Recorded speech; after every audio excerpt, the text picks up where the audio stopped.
ಹೇಗೆ ಸಮಾಜರ್ತಕ್ಕಂಥ ವೀರ್ ಸಾಧಕರನ್ನ ನಡೆಸ್ಕೊಂಡು ತುಳಿದು ಇಷ್ಟು ಮಂದಿ ಸರಿ. ಆಮೇಲೆ ನಮ್ಮ ಕುಟುಂಬ, ನಾನು ಬಿಡಿ ನಿಮ್ಗೆ ಗೊತ್ತಿದೆ, ನಾನು ಸ್ವಲ್ಪ ಧೈರ್ಯಗಾರ, ಲಾಯರು.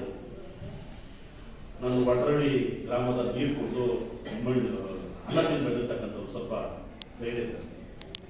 ಆದರೆ ನನಗೆ ತೊಂದರೆ ಪಡಿದೆ. ನನ್ನ ರಾಜಕೀಯ ನೀವು ಬೇಕಾದ್ರೆ ಬಂದು ಸ್ಪರ್ಧೆ ಮಾಡಿ, ಯಾಕಂದ್ರೆ ಮುಂದೆ ಬರ್ತಕ್ಕಂಥ ಜಿಲ್ಲಾ ಪಂಚಾಯತ್ ತಾಲೂಕು ಚುನಾವಣೆಯಲ್ಲಿ ನಾನು ಸ್ಪರ್ಧೆ ಮಾಡೋದು 100% ಖಚಿತ. ಹಿಂದೆ ವೀರಶೈವ ಸಂಘದ ಚುನಾವಣೆ ಇತ್ತು. ಆ ವೀರಶೈವ ಸಂಘದ ಚುನಾವಣೆಯಲ್ಲಿ ನನ್ನ ಸೋಲಿಸಬೇಕು ಅನ್ನೋ ಒಂದೇ ಒಂದು ಕಾರಣದಿಂದ ಎಲ್ಲಾ ಪಕ್ಷದ ಕೆಲವು ಮುಖಂಡರುಗಳು, ಎಲ್ಲಾ ದೊಡ್ಡ ಲೀಡರ್ಗಳು ಹಣ ಸಹಕಾರ ಮಾಡೋದು. ನೀವು ಸೋಸಿದ್ರಿ, ನನಗೆ ಚಿಂತೆ ಇಲ್ಲಪ್ಪ, ನನಗೆ ಚಿಂತೆ. ರಾಜಕಾರಣ ನೀವು ಮಾಡಿದ್ರಿ, ಯಾಕೆ ನನ್ನ ದ್ವೇಷ ಇತ್ತು, ಅಸೂಯೆ ಇತ್ತು, ಲೀಡರ್ ಆಗ್ಬಿಡ್ತಾನೋ ನೀವು ಮಾಡಿದ್ರಿ, ನಿಮ್ ಕರ್ತವ್ಯ. ನನಗೇನು ಹೊಟ್ಟೆ ಕಿಚ್ಚಿಲ್ಲ. ಆದ್ರೆ ಈ ಒಂದು ಫೇಕ್ ಆಡಿಯೋಗೆ ನನ್ನ ಫೋಟೋ ಎಡಿಟ್ ಮಾಡಿ ಅಪ್ಲೋಡ್ ಮಾಡಿ ನನ್ನ ಕುಟುಂಬಕ್ಕೆ ನನ್ನ ರಾಜಕೀಯವಾಗಿ, ಮಾನಸಿಕವಾಗಿ, ದೈಹಿಕವಾಗಿ ನೀವು ತೊಂದರೆ ಮಾಡಿದಿಲ್ಲ, ಅವಮಾನ ಮಾಡಿದಿಲ್ಲ. 8 ತಿಂಗಳು 9 ತಿಂಗಳು ಕಣ್ಣೀರು ಹಾಕಿದೀವಲ್ಲ, ನಾನು ಓಕೆ ಸ್ವಾಮಿ, ನನ್ನ ತೊಂದರೆ ಕೊಡಿ, ನನಗೆ ಅನ್ಯಾಯ ಮಾಡಿ. ಆದ್ರೆ ನನ್ನ ಹೆಂಡತಿ ನಿಮ್ಗೆ ಮಾಡಿ ಅನ್ಯಾಯ ಮಾಡಿ, ನನ್ನ ಶ್ರೀಮತಿ ನಿಮ್ಗೆ ಅನ್ಯಾಯ ಮಾಡಿ, ನನ್ನ ಪುಟ್ಟ ಪುಟಾಣಿ ಮಕ್ಕಳು, ನನ್ನ ಮಕ್ಕಳು 13 ವರ್ಷದ ಮಗಳು, 8 ವರ್ಷದ 7 ವರ್ಷದ ಮಗ ನಿಮ್ಗೆ ಅನ್ಯಾಯ. ಎಷ್ಟೋ ದಿನ ನಮ್ಮ ಕುಟುಂಬದಲ್ಲಿ ಕಣ್ಣೀರಾಕಿ ಜೀವನ ಮಾಡಿದೀವಲ್ಲ, ನಿಮ್ಗೆ ನಾನೇನೋ ತಪ್ಪು ಮಾಡಿದ್ರೆ ಹೇಗೆ ತಿದ್ದುಕೊಡುವ, ಇನ್ನೇನು ಹೇಳಿ ಕಾನೂನು ಪ್ರಕಾರ ಫೇಸ್ ಮಾಡೋಣ. ಕಾನೂನಿದೆ, ಪ್ರಶ್ನೆ ಫೇಸ್ ಮಾಡೋಣ. ಎಷ್ಟೋ ದಿನ ನನ್ನ ಕುಟುಂಬದಲ್ಲಿ ನನ್ನ ಮಕ್ಕಳು, ನನ್ನ ಹೆಂಡತಿ ಊಟ ಮಾಡದೆ ಮಲಗಿದಾರಲ್ಲ, ಕಣ್ಣೀರು ಹಾಕೊಂಡು ಊಟ ಮಾಡದೆ ಮಲಗಿದಾರಲ್ಲ, ನಿಮ್ಗೆ ಶಾಪ ಕಟ್ಟಲ್ವಾ ಈ ತರ ಮಾಡಿದೀರ? ಶಿವಭಕ್ತರ ಶಾಪ ಸಾಯುವವರೆಗೆ ಕಣಯ್ಯ, ಶಿವಭಕ್ತರ ಶಾಪ ಸಾಯುವವರೆಗೆ. ಯಾರು ಕೂಡ ತಪ್ಪಿಸೋಕ್ಕಾಗಲ್ಲ. ಹಿಂದೆ ಶಿವಭಕ್ತರಿಗೆ ಅಯ್ಯೋ ಅನ್ಸಿ, ಕಣ್ಣೀರು ಹಾಕ್ಸಿ, ಅವ್ರ ಮನೆ ಹಾಳು ಮಾಡಿ ತೊಂದರೆ ಮಾಡಿ ಯಾರು ಉದ್ಧಾರ ಆಗಿಲ್ಲ, ಉದ್ಧಾರ ಆಗತ್ತೂ ಇಲ್ಲ. ಇದು ಬರಮಣಿಗಳು, ಇವತ್ತು ಬರಮಣಿಗಳು ಆಲ್ರೆಡಿ ನೋವುಗಳನ್ನ ಅನುಭವಿಸ್ತಾ ಇದ್ದೀರಿ, ಮುಂಜಾನೆ ಕೂಡ ಅನುಭವಿಸ್ತಾ. ತಾಲೂಕಲ್ಲಿ ರಾಜಕಾರಣ ಏನಾಗ್ತಾ ಇದೆ? ಇದು ಧನಂಜಯ್ ಕುಮಾರ್ ಕುಟುಂಬದ ಕಣ್ಣೀರಿನ ಮುಂದುವರಿಕೆಯ ಭಾಗ. ನನ್ನ ಹೆಂಡತಿ ಮಕ್ಕಳ ಕಣ್ಣೀರಿನ ಭಾಗ.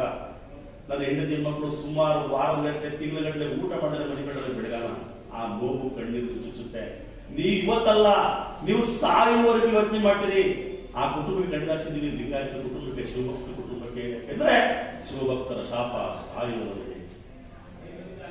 ಕರ್ಮ ರಿಟರ್ನ್ ಆಗುತ್ತೆ. ನೀವು ಯಾವ ಕಾಸಿಗಲ್ಲ, ಯಾವ ತಿರುಪ್ತಿಗಲ್ಲ, ಯಾವ ಕನ್ಯಾಕುಮಾರಿಗೆ ಹೋದ್ರು ನನ್ನ ಕುಟುಂಬಕ್ಕೆ ಕಾಲ ಬರ್ತದೆ, ಆಯ್ತಾ? ಹಾಗಾಗಿ ನನ್ನ ಅಂತಿಮ ಮಾತು ಇಷ್ಟ, ನನಗೆ ಮಾಡುವಂತ ಈ ದ್ರೋಹನ, ಈ ಅನ್ಯಾಯನ, ಈ ಒಂದು ಕೆಲಸನ ದಯಮಾಡಿ ಯಾರು ಕೂಡ ಮಾಡಿ. ನನಗೆ ಮಾಡುವಂತ ಅನ್ಯಾಯ, ದ್ರೋಹ, ಈ ಕಣ್ಣೀರಿನ ಕವನ ಈ ತಾಲೂಕಲ್ಲಿ ಯಾರು ಮಾಡಿ. ಯಾಕೆ ಗೊತ್ತಾ? ಈ ಒಂದು ಅನ್ಯಾಯವನ್ನ, ಈ ಒಂದು ಅವಮಾನವನ್ನ ಬಹುಶಃ ನನಗೆ ಅನಿಸುತ್ತೆ ಕ್ಯಾಪಿಟಲ್ ತಾಲೂಕಿನ ಇತಿಹಾಸದಲ್ಲಿ ಧನಂಜಯ್ ಕುಮಾರ್ಗೆ ಮಾಡಿರ್ತಕ್ಕಂಥ ಅವಮಾನ ಇದುವರೆಗೂ ಯಾರು ಮಾಡಿಲ್ಲ ಅಂತ ಅನಿಸುತ್ತೆ. ಈ ಕೆಲಸ ಯಾರು ಮಾಡಬೇಕು, ಯಾಕೆಂದ್ರೆ ಎಲ್ಲರೂ ಕೂಡ ಅವಮಾನವನ್ನ ತಡೆಯತಕ್ಕಂಥ ಶಕ್ತಿ ನೋಡಿದಿಲ್ಲ. ಮೊನ್ನೆ ರಾಯ್ ಅಂತಕ್ಕಂಥ ವ್ಯಕ್ತಿ 1,000 ಕೋಟಿ ಕೂಡ ನಾವು ಅವ್ರ ಮುಂದೆ ಯಾಕೂ ಅಲ್ಲ. ಆ ರಾಯ್ ಅಂತಕ್ಕಂಥ ವ್ಯಕ್ತಿ ಯಾವುದೋ ಒಂದು ಬ್ಲಾಕ್ ಮೇಲ್ಗೆ ಶೂಟ್ ಮಾಡ್ತಾರೆ. ಅಂದ್ರೆ ಹಣ ಇರ್ತದೆ, ಅಧಿಕಾರ ಇರ್ತದೆ, ಸಂಪತ್ತು ಇರ್ತದೆ, ಕಾರು ಬಂಗ್ಲೆ ಇರ್ತದೆ. ಆದ್ರೆ ಅವಮಾನವನ್ನ ಮೆಟ್ಟಿ ನಿಂತು ಹೋರಾಟ ಮಾಡ್ತಕ್ಕಂತಹ ದಿಲ್ಲು, ಧೈರ್ಯ ಎಲ್ಲರಿಗೂ ಬರಲ್ಲ. ನನಗೇನೋ ಭಗವಂತ, ನನ್ನ ತಂದೆಯವರ ಆಶೀರ್ವಾದ, ನನ್ನ ಒಂದು ಸಹಕಾರ ಇತ್ತು, ನನ್ನ ಹೆಂಡತಿಯ ಒಂದು ಸಹಕಾರ, ನನ್ನ ಶ್ರೀಮತಿಯ ಒಂದು ಸಹಕಾರ, ಆ ದೇವರ ಆಶೀರ್ವಾದದಿಂದ ಇವತ್ತು ನಾನು ಬರ್ತೀನಿ. ಹಾಗಾಗಿ ಈ ಕೆಲಸವನ್ನ ಯಾರು ಮಾಡಬೇಡಿ. ಮತ್ತೆ ಏನು ಈ ಆರೋಪಿ ಈ ಮೋಹನ್ ಕುಮಾರ್ ಇದ್ದಾರೆ, ಅವ್ರ ವಿರುದ್ಧ ನಾನು ಕೋರ್ಟ್ನಲ್ಲಿ ಸುಮಾರು 5 ಕೋಟಿಗೆ ಮಾನನಷ್ಟ ಮೊಕದ್ದಮೆಯನ್ನು ಕೂಡ ಆಗ್ತಾ ಇದ್ದೀನಿ. ಮತ್ತೆ ಆರೋಪಿ ಮೋಹನ್ ಕುಮಾರ್ ವಿರುದ್ಧ ದಿನಾಂಕ 10/2/26 ಮಂಡ್ಯದಲ್ಲಿ ಕೇಸಿದೆ, ಅವರಕ್ಕೆ ಹಾಜರಾಗ್ತಾ ಇದ್ದಾರೆ. ಹಾಗಾಗಿ ಇವತ್ತು ಈ ಕೆಲಸವನ್ನ ಮಾಡಬೇಡಿ. ಮುಂದಿನ ಜನಾಂಗಕ್ಕೆ ತಾವು ಮಾದರಿ ಆಗ್ಬೇಕು. ಮುಂದಿನ ಯುವ ಪೀಳಿಗೆ ಇನ್ನೊಂದು ಮಾತಾಡ್ತಿರ್ತಾವೆ, ಇದು ಆಕ್ಟ್, ಹೊಸ ಆಕ್ಟ್, ಇದು ಸೈಬರ್ ಆಕ್ಟ್ ಮತ್ತೆ PNX ಕನ್ನಡ ಪ್ರಕರಣವನ್ನ ದಾಖಲು ಮಾಡಿದೆ. ದಯಮಾಡಿ ತಾಲೂಕಿನ ಜನತೆಗೆ, ಇಡೀ ರಾಜ್ಯದ ಜನತೆಗೆ ನಾನು ಕೈ ಮುಗಿದು ಪ್ರಾರ್ಥನೆ ಮಾಡ್ತೀನಿ, ನಿಮ್ಮ ಕಡೆರೋ ನಿಮ್ಗೆ ಆಗದೆ ಇರೋರು ಯಾರಾದ್ರೂ ಕೂಡ ಈ ಥರ ಮೋಸ್ಟ್ನ ನಿಮ್ಗೆ ಏನಾರ ಅವಮಾನನೋ ಅದನ್ನು ಆಡಿಯೋನೋ ವಿಡಿಯೋನೋ ಇನ್ನೊಂದೇನೋ ಮಾಡಿ ಮೊಬೈಲಲ್ಲಿ ಅಪ್ಲೋಡ್ ಮಾಡಿದಾಗ ದಯಮಾಡಿ ಯಾರು ಕೂಡ ನಿಮ್ಮ ಜೀವನ ಕಳ್ಕೊಬೇಡಿ, ನಿಮ್ಮ ಜೀವನ ಹಾನಿ ಮಾಡ್ಕೋಬೇಡಿ. ದಯಮಾಡಿ ಇಡೀ ಜಿಲ್ಲೆಯಲ್ಲಿ ಒಂದೇ ಪೊಲೀಸ್ ಸ್ಟೇಷನ್ ಇರ್ತಕ್ಕಂಥದ್ದು ಎಲ್ಲೂ ಇಲ್ಲ. ಸೈಬರ್ ಪೊಲೀಸ್ ಸ್ಟೇಷನ್ ಪ್ರತಿ ಜಿಲ್ಲೆನೂ ಇದೆ, ಪ್ರತಿ ಜಿಲ್ಲೆನೂ ಕೂಡ ಸೈಬರ್ ಪೊಲೀಸ್ ಸ್ಟೇಷನ್.